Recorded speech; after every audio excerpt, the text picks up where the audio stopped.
7.1 Apply exponent properties involving products.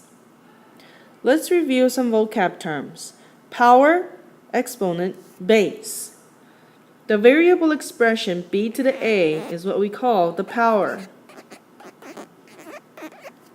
The base b is the number that's going to be repeated when multiplied a times. So a will be the exponent, telling us how many times b will be multiplied. Power properties. The product of powers property. A to the m times a to the n equals a to the m plus n. A here is a real number. And m and n are positive. Let me give you a proof here. Let m equals to 2 and n equals to 3 for a to the m times a to the n. Then a to the m times a to the n would equal to a squared times a cubed. So for a squared it will be a times a cubed will be a times a, and there are 5 a's in all, so this equals to a to the 2 plus 3. Therefore, a to the m times a to the n equals a to the m plus n. So if we look at this numerical example here, negative 7 squared times negative 7, this would be negative 7 to the 2 plus 1 power. This would be negative 7 to the third power, and then negative 343. Okay, and for the power of a power property 1, it is defined as a to the m to the nth power, which equals to a m times n. A here is a real number, and m and n are also positive. So let me prove this formula. I'm going to use numbers to prove it. M equals 2, n equals 3 for a to the m of n.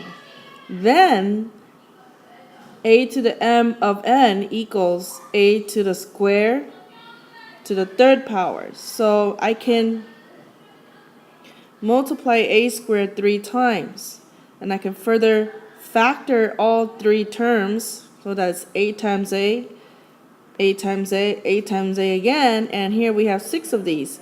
So therefore a to the 6 can be rewritten as a to the 2 times 3. And lastly, a to the m of n equals a to the m times n. So for this example here, I can simply take the power of 2 and multiply it to the power of 5.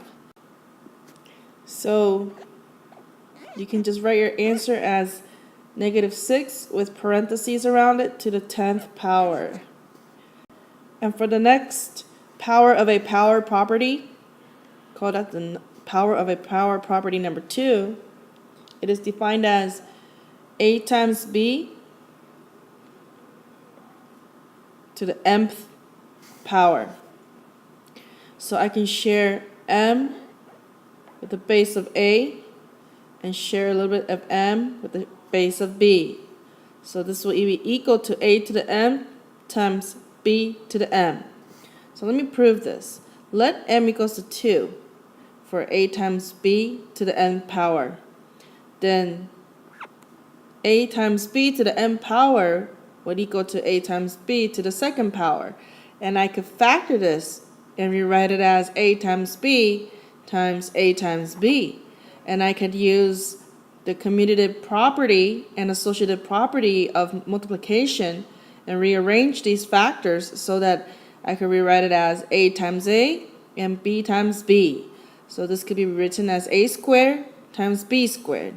And therefore, a times b to the m power would equal to a to the m power times b to the m power. And again, a and b are real numbers. and m and n are positive.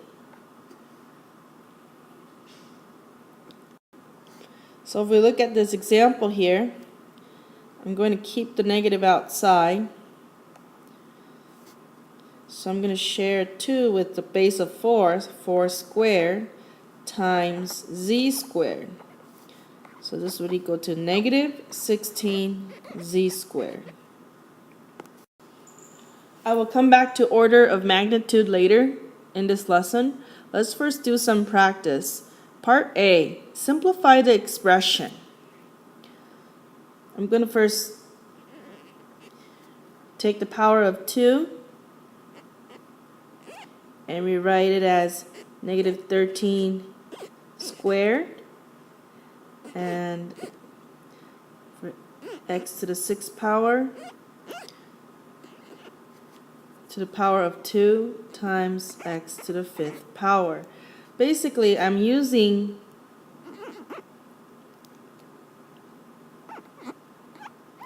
this property where I share the exponent m with each of the powers.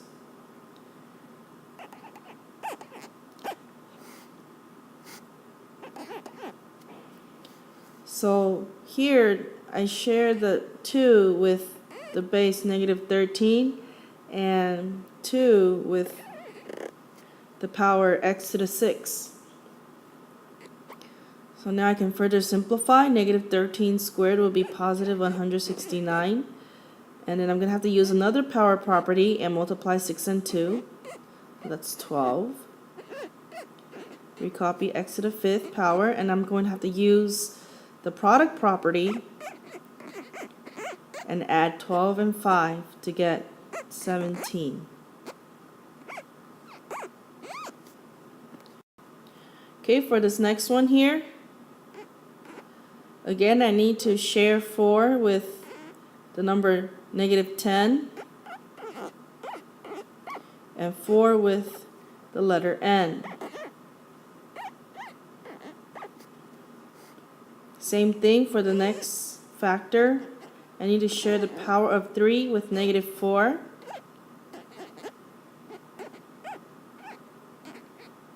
And the power of 3 with the x power of n to the 3rd power.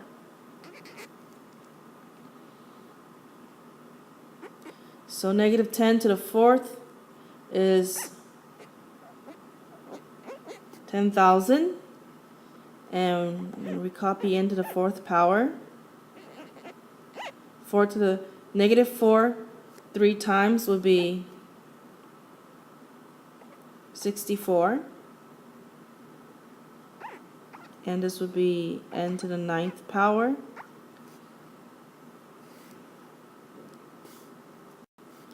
And then we have negative 64, 1, 2, 3, 4, and 4 plus 9 would be 13. And this would be your answer. Okay, let's take a look at this one. Again, I need to share 3 with 1/3 and a to the 5th power.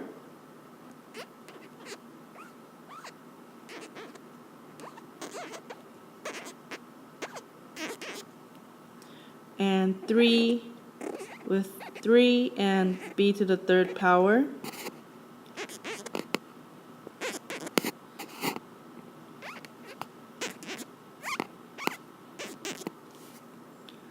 So this would equal to 1/27 times a to the 15th power times 27 times b to the 9th power. So I can simplify 1/27 and 27. And your final answer would be a to the 15th power times b to the 9th power. Okay, for this problem, it's a little bit more complicated, but we can break it down and we'll still be able to manage it.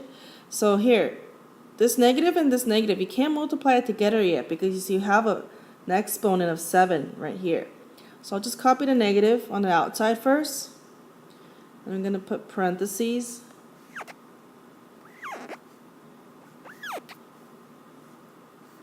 For each of these factors here. So for this one, the -1 on the inside, I'm going to have to share the 7. And P will also get a 7. Q squared will also get a 7. And RQ. And then for P to the 4th power, you'll have to share the 2.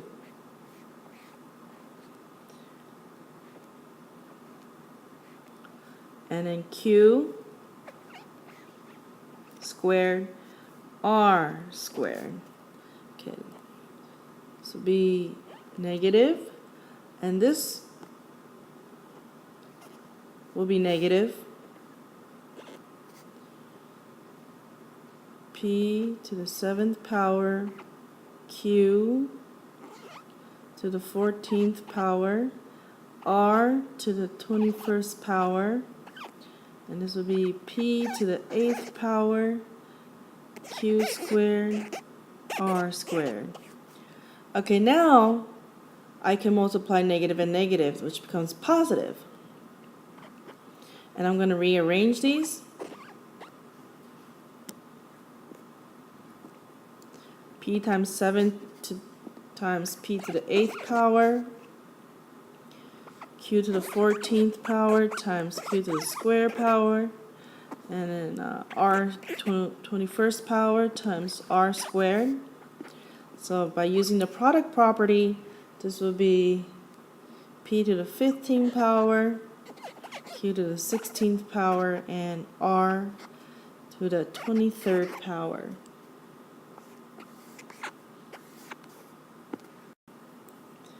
Guided practice continue. Part B, find a missing exponent.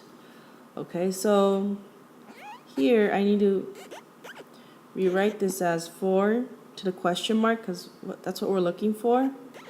And A to the 4th power times the question mark. And we can set this equal to 256 A to the 16th power. Well, I'm just going to take 4 question mark and set it equal to the 16 here, and this will equal to 4. You can also check it with this pair.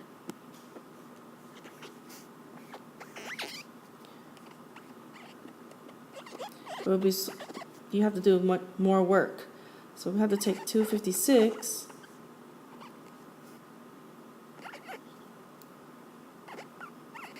and do the short division.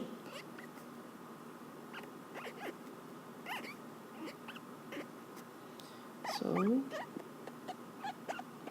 question mark. So it's still equal to 4. Same answer. Okay, and for this next one here, I will also break this down. So 2 to the question mark times A to the 4th question mark times 3 A to the 5th power equals 96 A to the 25th power. I'm going to rearrange these.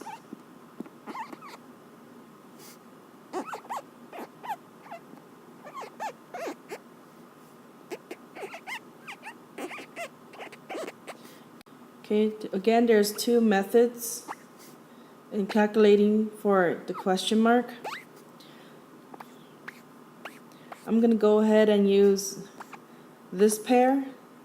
So I know 4 times the question mark plus 5 equals 25. So 4 question mark equals 20 and question mark equals to 5. I'll also use the other way.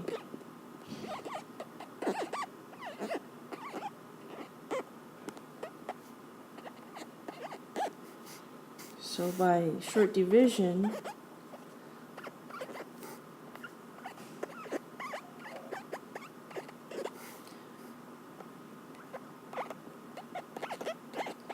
question mark also equals to 5. So order of magnitude is defined as a quantity that can be defined as the power of 10 nearest the quantity.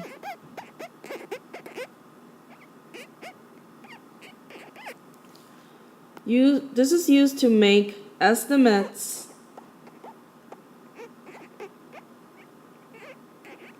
or make rough calculations. For example, there are about 91,000 species of insects in the US. What is the order of magnitude? I would say 10 to the 5th power. Why? The power of 10 is closest to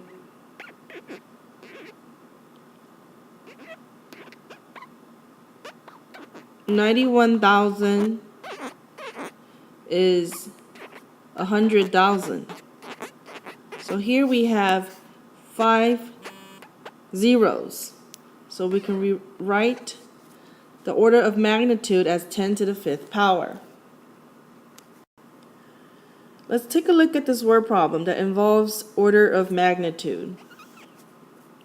There are about 954,930 air bubbles in 1 cubic centimeter of ice cream. There are about 946 cubic centimeters in 1 quart. Use order of magnitude to find the approximate number of air bubbles in 1 quart of ice cream. So this involves a little bit of unit analysis as well. So I'm going to take 954,930 and I'm going to write the order of magnitude for this, and 1 million is very close to this number, and the order of magnitude would be 10 to the 6th power. And thus the conversion factor will be 10 to the 6th power bubbles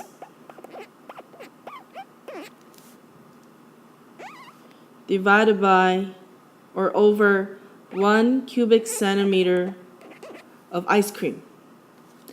There are about 946 cubic centimeters in 1 quart. So I can take 946 and approximate it to 1,000. So the order of magnitude will be 10 to the 3rd power.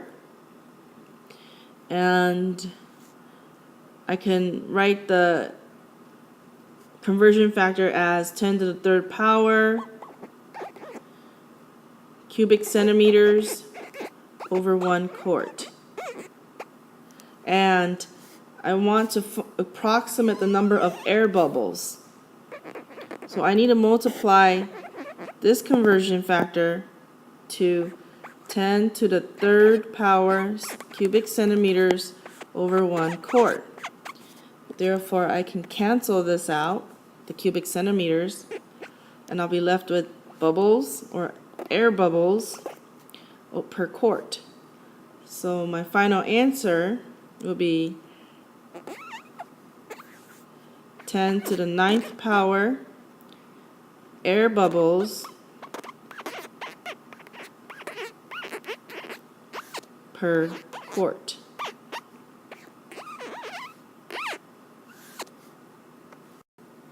You're designing open storage cubes that will hang on the walls of your room.